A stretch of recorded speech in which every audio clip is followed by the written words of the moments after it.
Hey, so this morning I was listening to a Q&A session that was held by Ravi Zachariah Ministries. And one of the comments that came out of there really just got me thinking. It kind of sent me into a spiral on relationships, which is what I'd like to just kind of touch on today. So the comment was, don't carry a burden that's not meant for you. And the context of that was, obviously with a lot of apologists or in the apologetics, it's really easy to kind of get carried away and forget that, look, as believers, we're really called to share the gospel. We're called to, if I can say, plant the seed. But God is, He's really the one that will bring increase. Holy Spirit is the one that draws people near to Him. So a lot of times we find ourselves in a position where we're carrying a burden, but it's a burden that's not meant for us. So we're trying to do something that's actually meant for God to do.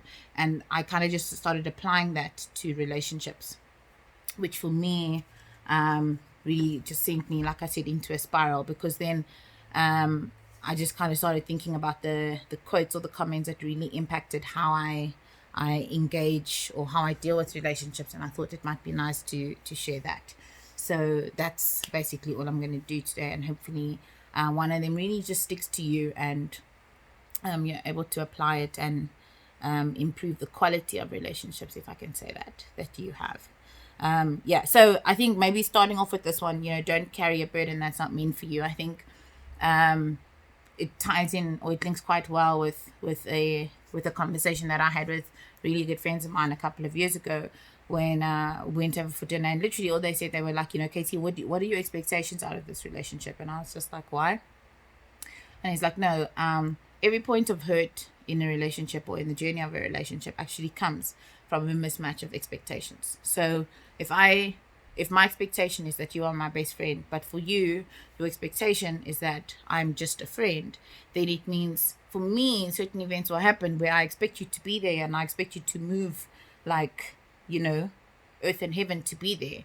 But if you don't consider me as a best friend or even a really good friend, then you'll just be like, oh, I can make it, or oh, I can't make it.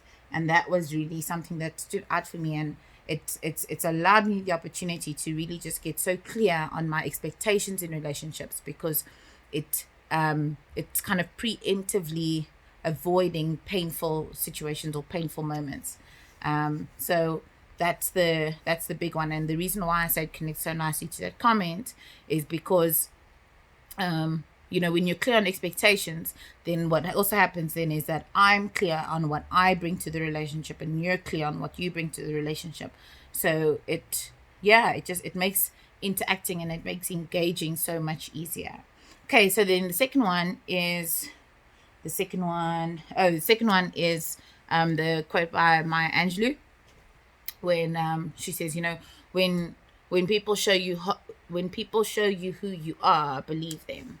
And that is a really difficult one to take, but again, I think it can just save so much pain, chest pain, because the reality is, the way you engage with people, you're telling them that, okay, it's okay for you to treat me like this, it's okay for you to treat me like this or like that. And when you want to then come into that situation and put boundaries up where there had been no boundaries before, then obviously there's going to be a there's going to be a little bit of friction, because you're changing the rules of the game, not the other person. And the other person has to be allowed to actually play out that scenario and say, okay, you know what?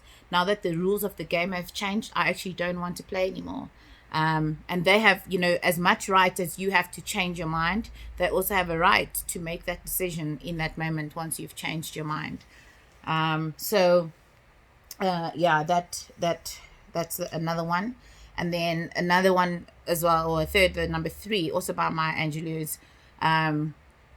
is just kind of, it's a little bit comforting. I don't know if I'll say it properly now, but it's something like, it's basically saying that in the context and at the moment where you make the best decisions for that moment in time, but when you know better, then do better. And I really like that, because it speaks to, like my mom's always saying, yes, Casey, just because you know your love language and you know your language of apology, and just because you find yourself quite self-aware, it doesn't mean you can use those things as an excuse for you to stay the way you are.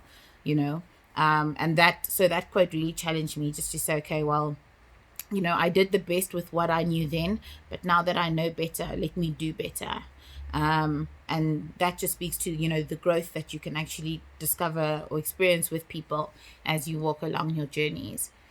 Yeah, so I think I'm going to limit it there, otherwise this video is going to get really long.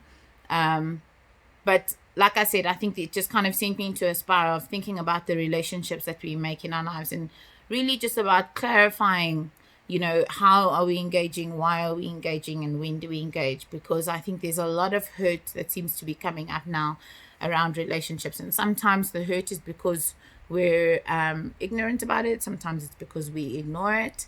But sometimes it's also just because, like in that ignorance, that we don't have to be blissfully ignorant, that we can actually take a moment and say, okay, cool.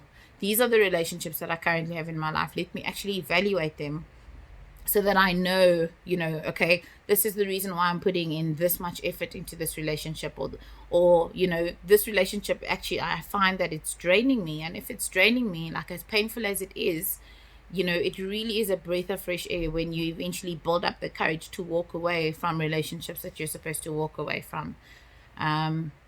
So yeah, I mean, I don't know. I'm going through a few relationships now where the dynamics of the relationships are changing, and I'm just kind of left feeling really uncomfortable, because I don't know how to, like, I don't know what I'm supposed to do with, like, acting civil in this relationship, or in this particular relationship. And, and others where I just have to look at them and say, okay, well, yes, there's no relationship here, but I actually want to fight for a relationship here. I want this relationship. And then on the third side of it is to say, okay, there's no relationship here, and I don't want a relationship here.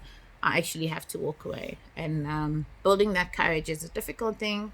But sometimes sometimes you walk away even before you have the courage to actually say so. But yeah, so if you are in a place now where you are hurting from whatever type of relationship, then my prayer is that this will somehow encourage you. If you're caught in between, my prayer is that this will somehow guide you.